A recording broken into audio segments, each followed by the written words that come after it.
sua morada era no pé de ipê, árvore florida e altaneira.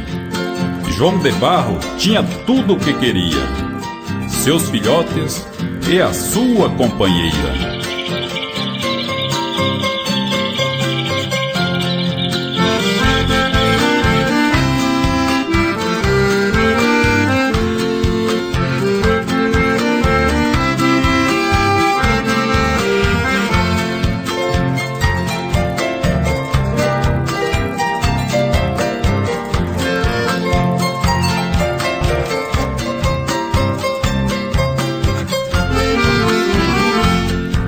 De agosto a seca é forte, o ipê floresce enfeitando o campo. Para eles foi buscar comida, batendo as asas, cantarolando.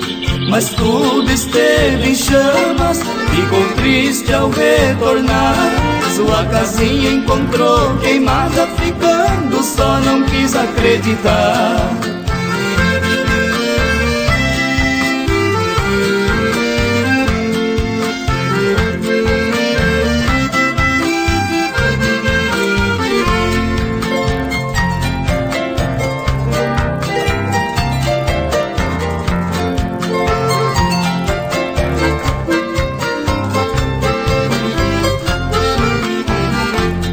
Porque alguém pôs fogo no campo, deixando em cinzas aquele lugar.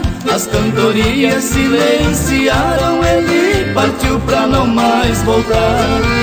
E aqui fica o meu protesto, tudo faz parte do plano de Deus.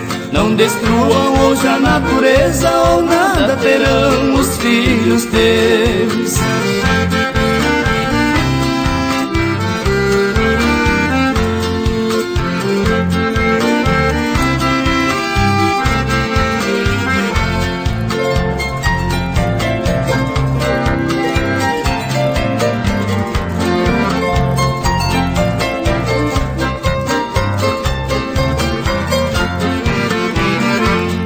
Porque alguém pôs fogo no campo, deixando em cinzas aquele lugar. As cantorias silenciaram, ele partiu pra não mais voltar. E aqui fica o meu protesto, tudo faz parte do plano de Deus. Não destruam hoje a natureza, ou nada terão os filhos teus.